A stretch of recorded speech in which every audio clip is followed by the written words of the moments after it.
Wow what A game guys, what A game. Super league Kerala 2025 ആദ്യത്തെ തീക്കളി, അതും അങ്ങ് തലസ്ഥാന നഗരിയില് ട്രിവാൻഡ്രം കൊമ്പൻസ് 2 കണ്ണൂർ വാരിയേഴ്സ് 3. ഇതൊരു പെർഫെക്റ്റ് സൺഡേ നൈറ്റ് ആണ്, but only if you are A Kannur warriors fan. കാരണം കൊമ്പൻസ് ഈ മത്സരത്തിലേക്ക് തിരിച്ചു വരുമെന്നൊരു പ്രതീക്ഷ നൽകിയെങ്കിലും ഒടുവിൽ കൊമ്പന്മാർ കണ്ണൂരിന്റെ പോരാളികൾക്ക് മുമ്പിൽ അടിയറവ് പറയേണ്ടി വന്നു. ഇതിനു മുമ്പ് നടന്ന 2 മത്സരത്തിലും കാണാത്ത ഒരു മലയാളി മാജിക് ഈ ഒരു മത്സരത്തിൽ ഉടനീളം ഉണ്ടായിരുന്നു. അതുകൊണ്ട് തന്നെ ഈ മാച്ചിനെ കുറിച്ച് സംസാരിക്കുന്നത് ഒരു മലയാളി എന്ന രീതിക്ക് വളരെ സ്പെഷ്യൽ ഫീലിംഗ് ആണ്. ഇത് തന്നെയാണല്ലോ സൂപ്പർ ലീഗ് കേരളയുടെ മെയിൻ പോയിന്റ്. നമ്മുടെ പ്ലേയേഴ്സിന് ഒരു അവസരം ഉണ്ടാക്കി കൊടുക്കുക, ഒരു വേദി ഉണ്ടാക്കി കൊടുക്കുക, അവർ ഈ ലെവലിൽ വന്ന് അവർ തന്നെ ഷൈൻ ചെയ്യണം. ആൻഡ് ആ ഒരു കാര്യത്തിൽ ഞാൻ 100% ഹാപ്പിയാണ്. സോ ഒട്ടും വൈകാതെ നമുക്ക് ഈ മത്സരത്തിൽ നിന്നും പഠിച്ച 3 കാര്യങ്ങളിലേക്ക് കടക്കാം. മൂന്നാമത്തെ പോയിന്റ് ആക്ച്വലി 3 പേരെ കുറിച്ചാണ്. ആൻഡ് ഈ 3 പേരായിരിക്കാം ഒരുപക്ഷെ ആ പിച്ചിൽ ഈ കളി എങ്ങനെയെങ്കിലൊക്കെ ഒന്ന് തീരണേന്ന് ആത്മാർത്ഥമായിട്ട് പ്രാർത്ഥിച്ചുകൊണ്ടിരുന്നത്. ഇവരെ 3 പേരെ സംബന്ധിച്ചിടത്തോളം ഇതൊരു ദുരന്തം മാച്ചായിരുന്നു. ഞാൻ പറഞ്ഞു വരുന്നത് 3 സെന്റർ ബാക്കുകളെ കുറിച്ചാണ്.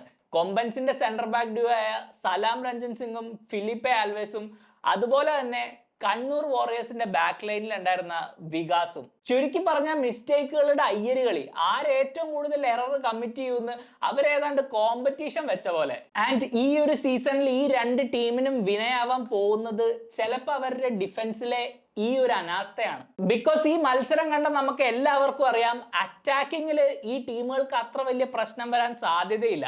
അവരുടെ ഡിഫൻസിലാണ് വലിയ വിള്ളലുകളുള്ളത്.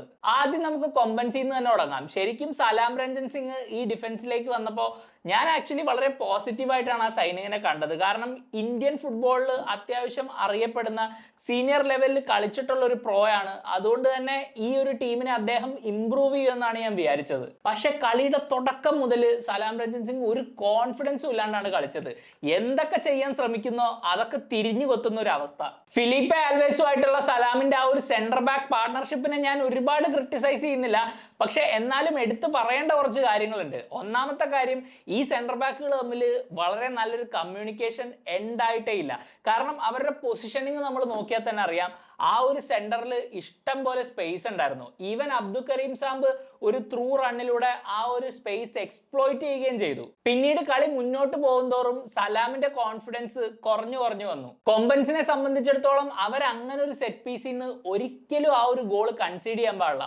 കാരണം കണ്ണൂർ വാറിയേഴ്സിന് വേണ്ടി ഗോൾ അടിച്ച ഷിജിൻ നമ്മൾ ശ്രദ്ധിച്ചു നോക്കുകയാണെങ്കിൽ കൊമ്പൻസിന്റെ ഡിഫൻസിലെ ഫെലിപ്പെ ആൽവേസിന്റെയും സലാം രഞ്ജൻ സിംഗിന്റെയും ഇടയിലാണ് ഏകദേശം അൺമാർക്ക്ഡ് ആയിട്ട് ആ ഒരു ഗോൾ കണ്ടെത്തുന്നത്. ടീമിലെ ഏറ്റവും സീനിയറും എക്സ്പീരിയൻസ്ഡും ആയ ഡിഫൻഡേഴ്സിൽ നിന്ന് തന്നെ ഇങ്ങനെയുള്ള മിസ്റ്റേക്കുകൾ വരികയാണെങ്കിൽ അത് തീർച്ചയായും വലിയൊരു പോരായ്മയാണ്. And the funny thing is, വേറൊരു ദിവസം ചിലപ്പോ ഈ പണി കണ്ണൂർ വാറിയേഴ്സിന് കിട്ടിയാനെ. കാരണം അവരുടെ ഡിഫൻസും കുറച്ചൊന്ന് പരിങ്ങലിലാണ്. നിക്കോ ഡെൽമോണ്ടെ വളരെ സോളിഡ് ആയിട്ട് തന്നെ കളിച്ചു. പക്ഷെ കൂടെ കളിച്ച വികാസിന്റെ കാര്യം ഒന്നും പറയണ്ട. കളിയുടെ തുടക്കത്തിൽ കൊമ്പൻസിന്റെ ഒരു ലോങ് ത്രോ വികാസ് പെനാൽറ്റി ബോക്സിൽ നല്ലോണം ഡീൽ ചെയ്തില്ല. പിന്നീട് ആ ബോൾ അവിടെ കുത്തി ബൗൺസ് ചെയ്ത് ഉബൈദിന്റെ ഒരു ഇടപെടലിലൂടെയാണ് വാറിയേഴ്സ് കഷ്ടിച്ച് രക്ഷപ്പെട്ടത്. പിന്നെ ഓബ്വിയസ്ലി സെക്കൻഡ് ഹാഫിൽ ആ ഒരു പെനാൽറ്റി ഓട്ടമാർ ആ കിക്ക് കൺവേർട്ട് ചെയ്തപ്പോൾ കൊമ്പൻസ് ഈക്വലൈസർ കണ്ടെത്തി. ആൻഡ് പിന്നീട് നടന്ന ആ കണ്ണൂർ വാറിയേഴ്സ് മാജിക് ഇല്ലായിരുന്നെങ്കിൽ ഒരു പക്ഷേ വികാസിനെ എല്ലാവരും കൂടെ ഒരു സൈഡ് ആക്കിയേനെ. ഓട്ടമാർ വളരെ ക്ലെവർ ആയിട്ടുള്ള പ്ലെയർ ആണ്. ഒരു ചെറിയ കോണ്ടാക്ട് ഉണ്ടെങ്കിൽ തന്നെ പുള്ളി പെനാൽറ്റി ബോക്സിൽ വീഴും. ആൻഡ് അതിനെ ഈ ഒരു സിറ്റുവേഷനിൽ നമുക്ക് കുറ്റം പറയാൻ പറ്റില്ല. ഒരു ഡൈവ് എന്നൊന്നും നമുക്ക് അതിനെ കാറ്റഗറൈസ് ചെയ്യാൻ പറ്റില്ല. കാരണം വികാസ് ഒരിക്കലും അങ്ങനെ ആ റോങ് സൈഡിൽ കൂടെ അങ്ങനെ ഒരു അറ്റംപ്റ്റ് ചെയ്യാൻ പാടില്ല. കാരണം ആ ഒരു ഫൗള് നിങ്ങൾ എടുത്തു നോക്കുകയാണെങ്കിൽ കംപ്ലീറ്റ്ലി അൺനാച്ചുറൽ ആയിട്ടുള്ളൊരു മോഷനിലാണ് വികാസ് എന്ന് ഓട്ടമാറിനെ തട്ടുന്നത്. ആൻഡ് അങ്ങനെ ഒരു റോങ് സൈഡിലൂടെ കയറി കയ്യും കാലും ഒക്കെ ഇട്ട് ഭയങ്കര ഒരു ക്ലംസി ആയിട്ടുള്ള ഒരു ചാലഞ്ച് ആയിരുന്നു അത്. ഒരിക്കലും ഒരു എക്സ്ക്യൂസ് ഇല്ല അതിൻ്റെ അകത്ത്. ഒരു സെന്റർ ബാക്ക് ഒരിക്കലും അങ്ങനെ കമ്മിറ്റ് ചെയ്യാൻ പാടില്ല, എസ്പെഷ്യലി ബോക്സിന്റെ ഉള്ളിൽ. ആൻഡ് ആ ഒരു ഈക്വലൈസർ കയറിയപ്പോൾ എനിക്ക് തോന്നും ക്രൗഡ് ഒന്ന് ഓണായി. കൊമ്പൻസ് ശരിക്കും ബിലീവ് ചെയ്യാൻ തുടങ്ങി അവർക്ക് ഈ മത്സരം പോയിട്ട് ജയിക്കാന്നുള്ളത്. ബട്ട് വികാസിന്റെ ഭാഗ്യം എന്ന് തന്നെ പറഞ്ഞല്ലോ. പിന്നീട് ഈ കളിയിൽ സംഭവിച്ച കാര്യങ്ങൾ, ആ ഒരു എന്റർടൈൻമെന്റും ഗോളുകളും ഒക്കെ ഈ ഒരു മിസ്റ്റേക്ക് നൈസായിട്ട് ആ ബാക്ക്ഗ്രൗണ്ടിലേക്ക് അങ്ങോട്ട് തള്ളി മാറ്റി. എല്ലാവരും ആർത്തുല്ലസിച്ച് കണ്ണൂർ വാറിയേഴ്സ് ആ ഒരു വിൻ സെലിബ്രേറ്റ് ചെയ്തു. പക്ഷെ എനിക്ക് ഉറപ്പാണ് ഈ ഒരു മത്സരത്തിന് ശേഷം കണ്ണൂർ വാറിയേഴ്സിന്റെയും കൊമ്പൻസിന്റെയും കോച്ചുകൾ ഐഡന്റിഫൈ ചെയ്ത കണ്ടേക്കുന്ന മെയിൻ പ്രശ്നം അവരുടെ ഡിഫൻസ് ആയിരിക്കും. ആൻഡ് അതിനെക്കുറിച്ച് എന്തായാലും അവർ ഡ്രസ്സിംഗ് റൂമിൽ സംസാരിച്ചിട്ടുണ്ടാവും. കാരണം ഒരു ടൂർണമെന്റ് ജയിക്കണമെങ്കിൽ അറ്റാക്ക് ചെയ്തിട്ട് മാത്രം കാര്യമില്ല. എല്ലാ കളിയും 3-2 4-3 ഒന്നും ജയിച്ച് ഒരു ടീമിനും സസ്റ്റൈനബിൾ ആയിട്ട് ഒരു ട്രോഫി അടിക്കാൻ പറ്റില്ല. അതിന് ഡിഫൻസ് ടൈറ്റ് ആയേ പറ്റുള്ളൂ. ആൻഡ് ഇന്നത്തെ മത്സരത്തിൽ നിന്ന് നമ്മൾ മനസ്സിലാക്കിയത് ഈ രണ്ട് ടീമുകളുടെയും ആ ഒരു വീക്ക്നെസ് അവരുടെ ഡിഫൻസിൽ തന്നെയാണ്.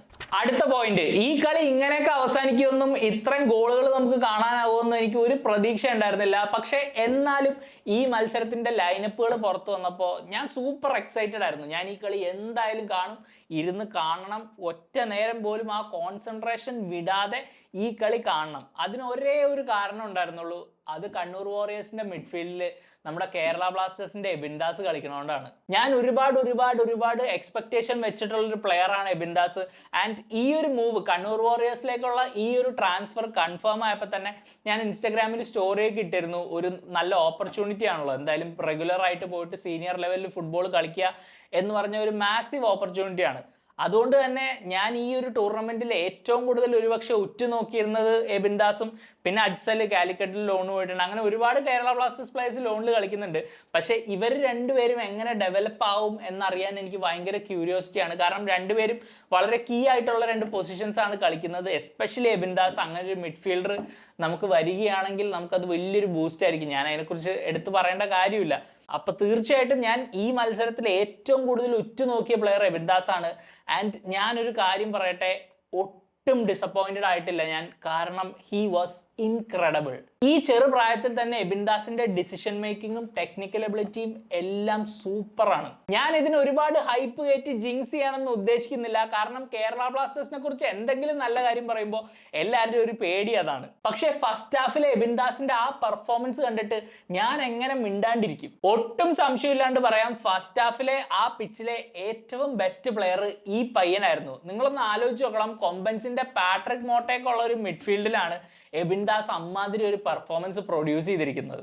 ബോൾ റിസീവ് ചെയ്യാൻ മടി കാണിച്ചില്ല, ടാക്കിൾ ചെയ്യാൻ മടി കാണിച്ചില്ല, ഫ്രണ്ടിലോട്ട് പാസുകൾ കളിച്ചു, എനർജി ഉണ്ടായിരുന്നു, നല്ല കോമ്പാക്റ്റീവ് ആയിരുന്നു. ഒരു സെൻട്രൽ മിഡ്ഫീൽഡറിൽ നിന്ന് ആവശ്യമുള്ള എല്ലാം ആ 45 മിനിറ്റിൽ നമുക്ക് കാണാനായി. സെക്കൻഡ് ഹാഫിൽ എബിൻദാസിന് അത്രത്തോളം ഇമ്പാക്ട് ഉണ്ടാക്കാനായില്ല എന്നുള്ളത് ശരിയാണ്. പക്ഷെ നമ്മൾ ഓർക്കേണ്ട ഒരു കാര്യമുണ്ട്, ആ ഒരു സെക്കൻഡ് ഹാഫിന്റെ ആദ്യത്തെ 15-20 മിനിറ്റ് കൊമ്പൻസ് ആണ് ഡോമിനേറ്റ് ചെയ്തത്. അവർ നല്ലോണം പുഷ് ചെയ്ത് ആ ഗോൾ കണ്ടെത്തുകയും ആ ഗോളിന് ശേഷം പൊസഷൻ ഡോമിനേറ്റ് ചെയ്ത് വീണ്ടും പ്രഷറിൽ കണ്ണൂർ വാറിയേഴ്സിനെ കൊണ്ടുവന്നു. അതുകൊണ്ട് തന്നെ മൊത്തത്തിൽ വാറിയേഴ്സ് ഡൗൺ ആയി നിന്നൊരു സ്റ്റേജിൽ എബിൻദാസിന് അധികം വലിയ ഇമ്പാക്റ്റ് ഒന്നും ഉണ്ടാക്കാനായില്ല. ബട്ട് ഓവറോൾ നമ്മൾ നോക്കുകയാണെങ്കിൽ വാവ്, വാട്ട് എ പ്ലെയർ. എനിക്ക് ഒരേ ഒരു പേടി മാത്രമേ ഉള്ളൂ, ഇന്ത്യൻ ഫുട്ബോളിൽ നമ്മൾ പൊതുവെ കണ്ടുവരുന്ന ഒരു സമ്പ്രദായം ഉണ്ടല്ലോ, നല്ല പൊട്ടൻഷ്യൽ ഉള്ള യങ് പ്ലെയേഴ്സ് ISL ക്ലബ്ബുകളുടെ ബെഞ്ചിലിരുന്ന് അവസരങ്ങൾ കിട്ടാണ്ട് വർഷങ്ങളോളം ഇങ്ങനെ ഇരുന്നിരുന്നിരുന്ന് തുരുമ്പെടുക്കുന്ന ഒരു അവസ്ഥ. ആ ഒരു അവസ്ഥ ഇവിടെ ഉണ്ടാവാണ്ടിരിക്കട്ടെ. പിന്നെ ബ്ലാസ്റ്റേഴ്സ് ആയതുകൊണ്ട് ഒരു സമാധാനമുണ്ട്, കാരണം ക്ലബ്ബ് വെള്ളത്തിലാണെങ്കിലും നമ്മൾ യങ് പ്ലേയേഴ്സിനെ പൊക്കിക്കൊണ്ടുവരും. എന്തായാലും ഈ സൂപ്പർ ലീഗ് കേരള ഒരുപക്ഷെ എബിൻദാസിന്റെ കരിയർ തന്നെ മാറ്റാൻ പോകുന്ന ഒരു ടൂർണമെന്റ് ആയിരിക്കാം. അതുകൊണ്ട് നിങ്ങളൊരു കേരള ബ്ലാസ്റ്റേഴ്സ് ഫാൻ ആണെങ്കിൽ തീർച്ചയായിട്ടും കണ്ണൂർ വാറിയേഴ്സിന്റെ കളികൾ കാണുക, എബിൻദാസിനെ ക്ലോസ് ആയിട്ട് വാച്ച് ചെയ്യുക, നിങ്ങൾ എന്തായാലും ഇംപ്രസ്ഡ് ആവും. ഇനി നമ്പർ 1 പോയിന്റ്, ഇത്രത്തോളം ഞാൻ എബിൻദാസിനെ വാഴ്ത്തിയിട്ടും കണ്ണൂർ വാറിയേഴ്സ് ഈ മത്സരം ജയിച്ചിട്ടും എബിൻദാസ് അല്ല ഈ മത്സരത്തിലെ മാൻ ഓഫ് ദ മാച്ച്. അത് വേറൊരു മലയാളിയാണ്. അതാരാണെന്നല്ലേ?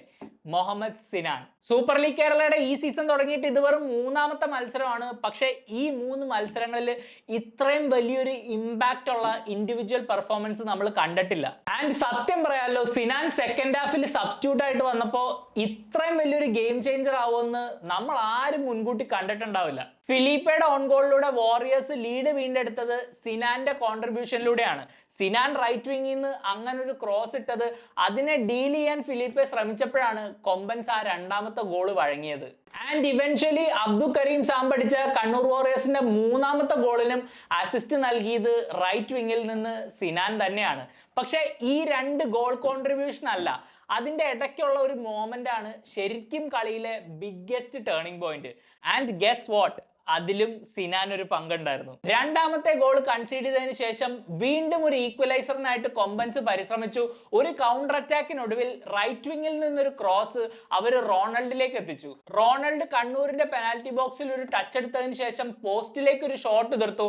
പക്ഷെ അവിടെ സിനാൻ പറന്നെത്തി. നിങ്ങളൊന്ന് ആലോചിച്ച് നോക്കണം, ഏതാനും മിനിറ്റുകൾക്ക് മുമ്പ് അപ്പുറത്തെ എൻഡിൽ തന്റെ ക്രോസിലൂടെ ഒരു ഓൺ ഗോളിന് വഴിയൊരുക്കിയ സിനാനാണ് ഈ ഒരു മൊമെന്റിൽ അത്രയും ട്രാക്ക് ബാക്ക് ചെയ്ത് കണ്ണൂരിന്റെ പെനാൽറ്റി ബോക്സിൽ വന്ന് അങ്ങനെ ഒരു ബ്ലോക്ക് പുൾ ഓഫ് ചെയ്യുന്നത്. സിനാൻ അവിടെ ആ ഷോട്ട് ബ്ലോക്ക് ചെയ്തില്ലായിരുന്നെങ്കിൽ കളി 2-2 ആയനെ. ആ ഒരു ഗോളിന്റെ മൊമെന്റത്തിൽ ഒരുപക്ഷെ കൊമ്പൻസ് ഒരു ഗോളും കൂടെ കണ്ടെത്തി 3 പോയിന്റുമായിട്ട് വീട്ടിലും പോയനെ. ബട്ട് കണ്ണൂർ വാറിയേഴ്സിന്റെ രക്ഷകനായി സിനാൻ വന്നു. സത്യം പറഞ്ഞാൽ ഈ മത്സരത്തിന് മുമ്പ് മുഹമ്മദ് സിനാൻ എന്ന പ്ലെയറിനെ കുറിച്ച് എനിക്ക് വലിയ ധാരണയൊന്നും ഇല്ലായിരുന്നു. പക്ഷെ ഈ മത്സരത്തിന് ശേഷം ഞാൻ ഈ പ്ലെയറിനെ ഒരിക്കലും മറക്കില്ല. ആൻഡ് ഇതാണ് സൂപ്പർ ലീഗ് കേരളയുടെ മെയിൻ ഒബ്ജക്റ്റീവ്. നമ്മുടെ നാട്ടിലെ നമ്മുടെ സ്വന്തം പ്ലെയേഴ്സിന് നാഷണൽ ലെവലിൽ അല്ലെങ്കിൽ ഒരു സ്റ്റേറ്റ് ലെവലിൽ കുറച്ചുകൂടെ വൈഡർ ഓഡിയൻസിലേക്ക് അവരുടെ കഴിവുകൾ പുറത്തെടുക്കാനുള്ള ഒരു പ്ലാറ്റ്ഫോം നൽകുക. ഇങ്ങനത്തെ അവസരങ്ങൾ ഇത്രയും വലിയൊരു പ്ലാറ്റ്ഫോമിൽ കിട്ടുമ്പോൾ സിനാനെ പോലുള്ളവർ അത് 2 കൈ നീട്ടി സ്വീകരിക്കും. നമ്മളെല്ലാവരും മനസ്സിലാക്കേണ്ട ഒരു കാര്യം, ഇന്ത്യൻ ഫുട്ബോളിന്റെ ഡെവലപ്മെന്റ് ആയാലും കേരള ഫുട്ബോളിന്റെ ഡെവലപ്മെന്റ് ആയാലും ഇവിടുത്തെ യങ് പ്ലേയേഴ്സിന്റെ ഡെവലപ്മെന്റ് ആയാലും അത് ഇന്നോ നാളെയോ മറ്റന്നാളോ ഒന്നും സംഭവിക്കാൻ പോകുന്ന ഒരു കാര്യമല്ല. അതൊരു ലോങ് പ്രോസസ്സാണ്. ഒരുപാട് സമയമെടുക്കും. കുറേ കാര്യങ്ങൾ മാറാനുണ്ട്, കുറേ കാര്യങ്ങൾ തിരുത്താനുണ്ട്, കുറേ ചേഞ്ചസ് വരണം. ഈ എക്കോസിസ്റ്റത്തിൽ തന്നെ ഒരുപാട് പ്രശ്നങ്ങളുണ്ട്. അതൊക്കെ ഞാൻ അക്സെപ്റ്റ് ചെയ്യുന്നു. പക്ഷെ എവിടെയെങ്കിലും നമുക്കൊരു റെഫറൻസ് പോയിന്റ് വേണ്ടേ? നമ്മളിങ്ങനെ കരയിൽ നിന്നാൽ നീന്തൽ പിടിക്കുമോ? നമ്മളൊന്ന് ഇറങ്ങി ഇതൊക്കെ ടെസ്റ്റ് ചെയ്ത് ഇങ്ങനത്തെ പ്ലാറ്റ്ഫോമിൽ പ്ലെയേഴ്സ് വന്ന് ആ ഒരു പൈപ്പ് ലൈൻ സെറ്റ് ആയാലേ ഒരു 50-60 വർഷങ്ങൾക്ക് ശേഷമൊക്കെ ഇന്ത്യൻ ഫുട്ബോൾ രക്ഷപ്പെടും എന്നൊരു ഹോപ്പെങ്കിലും ഉണ്ടാവുള്ളൂ. എന്തായാലും ഇനിയും ഒരുപാട് സിനാനുകൾ വരട്ടെ, നമ്മളെ വന്ന് എന്റർടൈൻ ചെയ്യട്ടെ, അവരവരുടെ ടീമിന് വേണ്ടി മാച്ചുകൾ ജയിപ്പിക്കട്ടെ, എക്സ്പീരിയൻസ് നേടട്ടെ, ഇന്ത്യൻ ടീമിൽ എത്തട്ടെ. അതാണല്ലോ ഇതിൻ്റെയൊക്കെ ഒരു അൾട്ടിമേറ്റ് ഗോള്. പിന്നെ അവസാനമായിട്ട് കൊമ്പൻസിന് വേണ്ടി ആ ഒരു കിഡിലൻ ഫ്രീ കിക്ക് അടിച്ച് വലയിലെത്തിച്ച വിഘ്നേഷിന് ഒരു സ്പെഷ്യൽ ഷൗട്ട് ഔട്ട്. എന്നടാ പണി വെച്ചെടുക്കുക. എന്തായാലും സൂപ്പർ ലീഗ് കേരള 2025 ആദ്യ റൗണ്ട് ഓഫ് ഫിക്സ്ചേഴ്സ് ഇതോടുകൂടി അവസാനിച്ചിരിക്കുകയാണ്. നമ്മൾ 3 മത്സരത്തിന് ശേഷവും വീഡിയോസ് ചെയ്തിട്ടുണ്ട്. നിങ്ങളുടെ അഭിപ്രായങ്ങളാണ് എനിക്ക് എല്ലാം. അതുകൊണ്ട് തീർച്ചയായിട്ടും നിങ്ങൾ വീഡിയോ കാണുവാണെങ്കിൽ ഈ വീഡിയോസിനെ കുറിച്ചുള്ള നിങ്ങളുടെ വിലയേറിയ അഭിപ്രായങ്ങൾ കമൻറ്റ് ചെയ്യുക. കാരണം നിങ്ങളിൽ നിന്നൊരു ഫീഡ്ബാക്ക് കിട്ടിയാലേ എനിക്ക് ഇമ്പ്രൂവ് ആകാൻ പറ്റുള്ളൂ, എനിക്ക് എന്തൊക്കെ ചെയ്യാൻ പറ്റുമെന്ന് എനിക്ക് അറിയാൻ പറ്റുള്ളൂ. മോശമാണെങ്കിൽ മോശമാണെന്ന് പറയുക, നല്ലതാണെങ്കിൽ നല്ലതാണെന്ന് പറയുക. എന്തായാലും നമ്മളത് പോസിറ്റീവായിട്ട് എടുക്കുകയുള്ളൂ. കാരണം ദിസ് ഇസ് എ ജേർണി. എനിക്ക് ഇനിയും ഇമ്പ്രൂവ് ആവണം, എനിക്ക് കുറേ കാര്യങ്ങൾ നിങ്ങളിലേക്ക് എത്തിക്കാനുണ്ട്. അതുകൊണ്ട് ഈ ജേർണിയുടെ നിങ്ങൾ ഭാഗമാവുക. ഇന്ത്യൻ ഫുട്ബോൾ, കേരള ഫുട്ബോൾ ഇതൊക്കെ നിങ്ങൾക്ക് ഇഷ്ടമാണെങ്കിൽ തീർച്ചയായിട്ടും ചാനൽ സബ്സ്ക്രൈബ് ചെയ്യുക, സപ്പോർട്ട് ചെയ്യുക. വീഡിയോയിൽ ഒരു ലൈക്ക് കൂടി ഇടാൻ ശ്രമിക്കുക. കാരണം നിങ്ങൾ ലൈക്ക് ചെയ്യുമ്പോൾ നമ്മുടെ വീഡിയോ അൽഗോരിതം കുറച്ചുകൂടെ ആൾക്കാരിലേക്ക് എത്തിക്കും. പിന്നെ കുറച്ച് പേരൊക്കെ എന്താണ് ബ്രോ കേരള ബ്ലാസ്റ്റേഴ്സ് വീഡിയോ ചെയ്യാത്ത, പുതിയ സൈനിങ് വന്നല്ലോ എന്നൊക്കെ ഇൻസ്റ്റാഗ്രാമിലും യൂട്യൂബിലും ഒക്കെ ആയിട്ട് ചോദിക്കുന്നുണ്ട്. നിങ്ങളോടൊക്കെ എനിക്ക് പറയാനുള്ളത്, കേരള ബ്ലാസ്റ്റേഴ്സിന് നമ്മൾ എവിടെയും വിട്ടിട്ടില്ല. അത് തന്നെയാണ് നമ്മുടെ മെയിൻ ഫോക്കസ്. ആൻഡ് ആ വീഡിയോസ് എന്തായാലും വരിക തന്നെ ചെയ്യും. നിങ്ങളെനിക്ക് കുറച്ച് സമയം തരൂ. കുറച്ച് തിരക്കിലാണ് ഞാൻ, കുറച്ച് അധികം കാര്യങ്ങൾ ഞാനിപ്പോൾ ചെയ്തുകൊണ്ടിരിക്കുകയാണ്. പക്ഷേ എന്നിരുന്നാൽ കൂടി ഈ ആഴ്ച ഞാൻ എന്തെങ്കിലും ഒരു കേരള ബ്ലാസ്റ്റേഴ്സ് വീഡിയോ ചെയ്യും. മിക്കവാറും അത് പുതിയ സൈനിങ്ങിനെ കുറിച്ചായിരിക്കും. ഞാൻ അതിനുള്ള റിസർച്ചിലാണ്. കാരണം ചെയ്യുവാണെങ്കിൽ നിങ്ങൾക്ക് പുതിയതായിട്ട് എന്തെങ്കിലും എനിക്ക് ചെയ്യണമെന്നാണ്. കാരണം ഞാൻ പറയുന്ന കണ്ടന്റ് ഞാൻ മാത്രം ചെയ്യുന്ന ഒരു സാധനമായിരിക്കണം. അതുവരേക്കും നിങ്ങൾ എനിക്ക് കുറച്ച് സമയം തരിക.